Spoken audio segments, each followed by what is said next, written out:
véritablement la volonté de l'Union européenne. L'Union européenne veut que le divorce soit le plus douloureux possible, pour une raison simple, c'est qu'ils sentent bien que d'autres peuples d'Europe ont également le souhait de quitter cette structure politique. Donc ils ne veulent pas d'effet domino, et pour cela il faut essayer, puisque le chantage n'a pas marché, le projet peur n'a pas marché non plus, de rendre encore une fois la séparation la plus douloureuse possible. Est-ce qu'ils y arriveront? Je ne le crois pas. Alors, vous pensez que la Grande-Bretagne va arriver à bien négocier un bon deal, disons?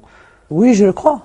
Je crois parce qu'elle sera portée par la défense de ses intérêts propres et pas enfermée dans une idéologie qui est celle de l'Union européenne et qui aujourd'hui empêche en réalité les pays de s'armer contre la mondialisation sauvage. Vous avez emprunté des monnaies de tchèque de la Russe. Enfin, il y a plusieurs années, on a fait un emprunt dans une banque effectivement tchéco-russe, mais parce que c'est elle qui a accepté de nous prêter. Ça aurait été une banque britannique, on aurait emprunté auprès d'une banque britannique. Qu'est-ce que vous voulez, on nous reproche. Mais c'était la banque russe. Oui, d'accord, et moi je n'ai aucun devoir à l'égard de la banque si ce n'est de la rembourser. Ça ne me crée aucune obligation, ça ne me crée aucune soumission à qui que ce soit. Vous n'avez pas de regrets? Donc en fait, on m'empêche d'emprunter à une banque française et après on me reproche d'aller emprunter à une banque étrangère. Et si ça avait été une banque américaine, on aurait dit quoi? Ou une banque d'un pays d'Afrique, on aurait dit quoi?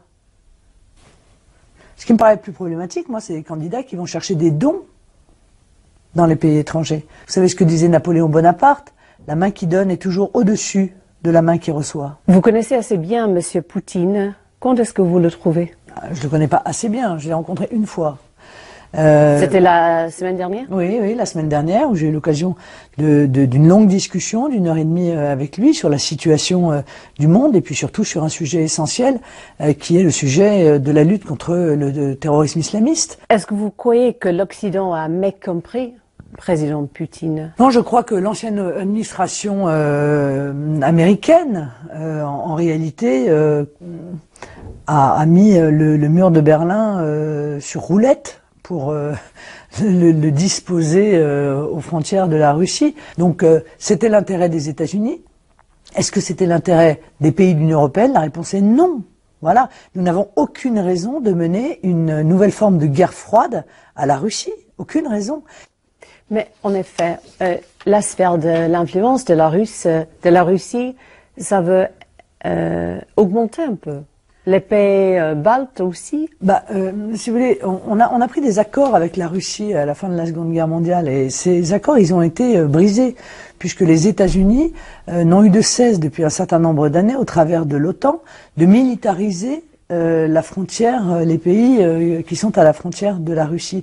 Donc ça a été ressenti, je pense, par la Russie comme une forme d'hostilité. Et moi, je suis pas pour la montée comme ça des conflits, la montée de l'hostilité, la vision belliciste.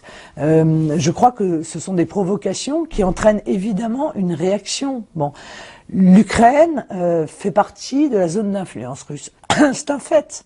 Comme le Canada fait partie de la zone d'influence américaine. Si l'armée russe faisait une incursion dans les pays baltes, ou encore dans l'Ukraine, tout ça, est-ce que la France allait les protéger? Mais vous voulez à tout prix faire la guerre? C'est quoi votre problème? Il faut faire la guerre? Vous aimez la guerre? Vous voulez la guerre? Vous voulez le conflit? Vous voulez qu'on lance la 3e guerre mondiale? Enfin, pour l'instant, personne n'a envie de mener la guerre à personne.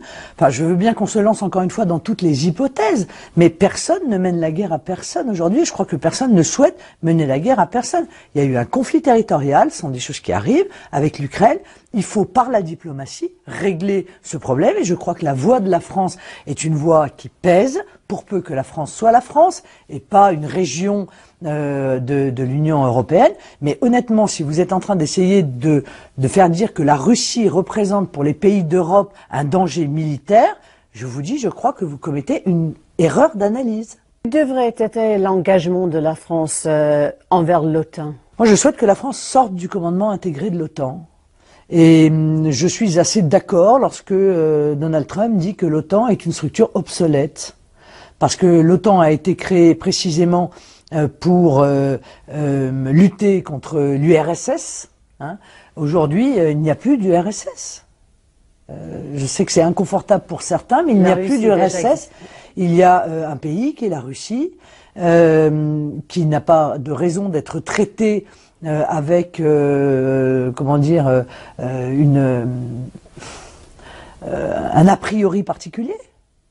La Russie n'a pas mené d'action contre les pays d'Europe, ni contre les États-Unis, me semble-t-il. Du bon dans le monde. Qu'est-ce que vous pensez? Mais la question se posait jusqu'à présent de savoir est-ce qu'il a fait plus de bien ou de mal à la Russie déjà. La Russie va plutôt dans le bon sens, elle a rétabli une économie, alors elle est encore fragile, mais elle a rétabli une économie, et en tout cas ce que je note, c'est que le gouvernement de Vladimir Poutine doit au moins assez plaire aux Russes pour qu'il soit réélu régulièrement dans son propre pays dans le cadre des élections. Donc, que vous dire de plus? Est-ce qu'il a fait du bon? Quand il intervient en Syrie contre Daesh, oui, je pense que c'est positif, oui. Oui, oui. Car je pense que si la Syrie était tombée entre les mains de Daesh, comme la Libye est tombée entre les mains des fondamentalistes islamistes, alors plus rien n'empêchait le développement de Daesh, le pullulement de ces fondamentalistes islamistes, et évidemment, en face, il y a l'Europe, il y a nous. Donc oui, je pense que son intervention en Syrie est positive pour la sécurité du monde. Vous n'avez pas fait une visite avec M. Trump, président Trump? Non, non, non. Ni avec Theresa May? Non, non plus. Avec Merkel? Mais non, mais pourquoi voulez-vous que j'aille voir Madame Merkel ou Madame Theresa May? Madame Theresa May, nous pourrions avoir des choses éventuellement à nous dire. Mais Madame Merkel, les choses sont très claires. Nous sommes en opposition totale. Je suis l'anti-Merkel. Oui. Je suis opposé à sa politique économique, je suis opposé à sa politique monétaire, je suis opposé à sa politique en matière de migrants. Très clairement, nous sommes en opposition totale. Ça ne veut pas dire d'ailleurs que, élue présidente de la République, je n'irai pas entretenir des relations avec Madame Merkel et défendre les intérêts de la France. Tous ces chefs d'État, vous n'avez fait des visites avec eux, c'est-à-dire, malgré tout ce que vous avez fait pour changer l'image de votre parti, il y a une toxicité de votre parti qui encore existe. Moi, ce que je vois, c'est la toxicité de ceux qui nous imposent cette politique. Vous ne croyez pas que Mme Merkel est toxique pour l'Europe? Elle a fait entrer 1,5 million de migrants. C'est pas toxique? Elle impose l'austérité à l'intégralité des pays d'Europe. C'est pas toxique? C'est elle qui est toxique. Et d'ailleurs, je vous signale qu'elle est de plus en plus isolée. Parce que l'air de rien, les grandes lignes politiques que je défends sont les grandes lignes qui sont défendues, effectivement, par M. Trump. C'est défendu par M. Poutine. Le peuple britannique vient de dire qu'il souhaitait également aller dans cette ligne-là. Aux Pays-Bas, M. Wilders, c'est un des seuls partis qui a considérablement augmenté le nombre de ses voix. Non, ça bouge beaucoup en Europe et ça bouge plutôt objectivement dans le sens des idées et de la vision que je défends. Et si vous gagnez, madame, alors, ça présage le commencement de la fin de l'Union européenne? Mais l'Union européenne est presque déjà finie, pardon. Enfin, moi je ne viens que dire, plutôt que d'attendre l'effondrement de l'Union européenne dans le chaos, je vous propose d'organiser sa transformation en Europe des nations. Voilà, en respectant la volonté des peuples européens. Est-ce que vous avez pris conscience que tous les référendums qui ont été organisés dans les 15 dernières années et qui concernent l'Union européenne ont été perdus par l'Union européenne? Tous les référendums sans exception. Est-ce que vous avez vu la Pologne dire non, moi je veux pas rentrer dans l'euro, alors qu'il y a encore quelques années, ils suppliaient de pouvoir rentrer dans l'euro?